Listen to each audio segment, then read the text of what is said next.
udah lumayan lama nih nggak update konten. Pada kesempatan kali ini saya akan coba bahas dasar-dasar dari network ya, infrastruktur lah lebih ke arah situ ya. Karena ya, mau gimana pun kita nggak bisa lepas dari yang namanya infrastruktur ini ya. Mau kalian ngoding sejago apapun, kalau infrastrukturnya nggak disupport, ya nggak bisa juga jalan program-programnya gitu ya. Oke. Ini sudah saya bikin jadi beberapa model ya, jadi beberapa material ya. Basically semuanya mengcover mengenai basic infrastruktur, basic networking ya sebetulnya. Infrastruktur kan banyak ya, ada storage, ada server, ada cloud juga. Nah di sini kita khususkan untuk membahas network aja. Oke, di fase pertama ini introduction. Apa sih yang akan di cover di introduction ini ya? Kurang lebih 4 area ini ya. Yang pertama adalah local area network, yang kedua wide area network, yang ketiga wired connection, dan yang keempat wireless connection. Oke. Sekarang sebelum kita membahas lebih dalam, kita mungkin bertanya-tanya ya, kenapa sih sebenarnya kita butuh network? Bener gak sih? Iya. Oke, kita butuh network itu sebetulnya lebih ke arah kita untuk mensupport kebutuhan digital kita semua ya, karena semuanya kita pakai internet ya. Internet itu kan sebetulnya basicnya dari network juga. Network kecil lalu membesar jadi ini sehingga jadilah internet ya.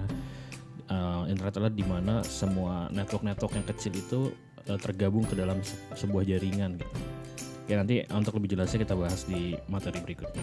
Oke, dalam hal ini sosial media, para pekerja digital yang memang mencari uang di internet, aplikasi berbasis network, client server apps ya, dan masih banyak lagi manfaat yang dapat kita ambil dari penggunaan jaringan ini. Oke, kita skip aja. Masuk ke bagian local area network.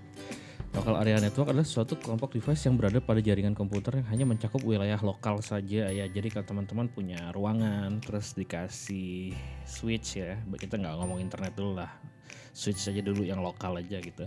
Nah itu sudah bisa disebut sebagai local area network ya. Jadi cakupannya sangat kecil ya, terbatas lah. Saya nggak bilang kecil ya, terbatas, sangat terbatas sekali. Ya hanya di satu switch ini aja gitu. Satu switch ada 24 port, ya itulah jaringan LAN kalian. Gitu. Dengan area lokal LAN mempunyai beberapa karakteristik yang mudah diidentifikasi. Berikut adalah beberapa di antaranya ya. Karakter LAN itu tidak menggunakan jaringan telekomunikasi dari operator tambahan. Artinya ya hanya ini saja ya, exclude dengan router. Karena kalau kita udah bicara router, biasanya itu terhubungnya ke area WAN ya, atau internet lah ya, bahasa ininya yang gampang ya.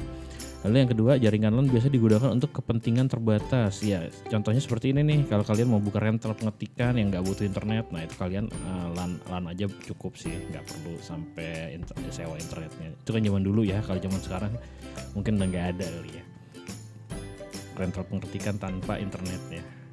Oke, yang ketiga, administrasi pada jaringan LAN dilakukan melalui administrasi lokal. Yang dimaksud administrasi lokal ini adalah ya misalnya kita ada 3 device, 1 server gitu. Nah ini servernya yang melakukan administrasi terhadap device-device yang ada di sini, gitu. Yang connect-connectin lah ya, setting IP segala macam. Lalu ada printer ya, sharing printer juga. Gitu. Routernya mohon diabaikan aja. Oke, router nanti kita masuknya di pembahasan yang berikutnya. Oke. Fungsi LAN sendiri ya secara nggak langsung menghubungkan 2 komputer atau lebih ya, minimal 2 komputer ya, karena ya kalaupun kalian nggak pakai switch, kalian bisa peer to peer connection tuh, LAN to LAN ya, LAN kabelan. Nah itu sebetulnya udah termasuk kategori di LAN. Dan lalu untuk pertukaran data dalam segmentasi yang sempit ya, lalu berfungsi interkoneksi antar komputer dalam skala terbatas. Oke. Next ke berikutnya, wide area network. Wide area network atau yang biasa dikenal dengan WAN adalah jaringan komputer yang luas cakupannya dapat mencapai 1 negara bahkan benua ya. Jaringan ini merupakan gabungan dari LAN dan MAN yang wilayahnya dipisahkan secara geografi. Sebelum MAN ada namanya metropolitan area network. Cuma saya nggak bahas di sini karena sebetulnya istilah MAN itu bisa masuk ke LAN juga, bisa masuk ke WAN juga ya. Cuman kalau lebih dekatnya ke LAN sih ya. Mungkin di satu klaster ya, di pergedungan di perkantoran kalian tuh ada 4 gedung di satu klaster. Nah itu 4-4-nya mau saling terkoneksi di misalnya servernya di gedung A gitu. Nah, empat-empatnya saling terkoneksi, akhirnya dibuatkanlah jalur khusus misalnya fiber optik dari gedung ke gedung. Nah, itu bisa disebut dengan MAN ya, Metropolitan Area Network. Ya, satu level di atas LAN, satu level di bawah WAN gitu. Dia tengah-tengah dia. Saya nggak bahas ini karena ya nggak terlalu ini sih, sebetulnya bisa sebenarnya MAN sendiri bisa diwakili dengan Wide Area Network, itu bisa juga sih. Oke, lalu membangun jaringan WAN membutuhkan kabel serat, fiber optik, kabel telepon, bisa juga menggunakan satelit, atau karena jangkauan yang luas WAN memerlukan biaya yang sangat besar ya. Tergantung kalian ngelihatnya ya seperti apa dulu ya. Kalau di dalam negara saja sih mungkin fiber optik cukup ya, tapi kalau udah biar gimana caranya connect ke server di luar negara, nah itu mungkin butuh medium seperti kabel bawah laut dan lain-lain ya. Inilah WAN kira-kira seperti ini gitu. Jadi kumpulan LAN network yang digabungkan menjadi satu network besar gitu. Di situ berperan lah IP public, DNS public, segala macam ya. Nah, itu ada organisasi yang mengaturnya, nanti kalian bisa baca-baca sendiri di Wikipedia. Oke, next. Lalu kita udah jelaskan konsep secara garis besar untuk LAN WAN ya, LAN dan WAN ya. MAN itu poinnya gitulah, satu step di atas LAN, satu step di bawah WAN gitu, di antaranya gitu. Tapi jarang ya istilah MAN dipakai di sekarang gitu. Oke, type koneksi sejauh ini yang saya tahu ya, mohon koreksi kalau ada yang salah. Tipe koneksi terbagi menjadi dua ya. Koneksi menggunakan kabel dan koneksi menggunakan nirkabel atau wireless ya. Yang menggunakan kabel ini ya mediumnya salah satunya adalah kabel LAN atau UTP ya. Kabel tipe UTP untuk kebutuhan menyambungkan interkoneksi, lalu kabel koaksial, kabel fiber optik, dan kabel-kabel lainnya. Tapi yang terkenal untuk tipe koneksi kabel itu kabel UTP ya. Cat 5, Cat 6, Cat 5A segala macam ya. Lalu yang berikutnya adalah wireless connection ya. Kebalikan dari wired connection, tipe koneksi ini menggunakan sinyal frekuensi sebagai mediumnya. Jadi sebetulnya sinyal dari LAN juga sih, wireless LAN kan namanya. Nah, sinyal LAN ditransmit gitu, ditransmit ke dalam bentuk frekuensi.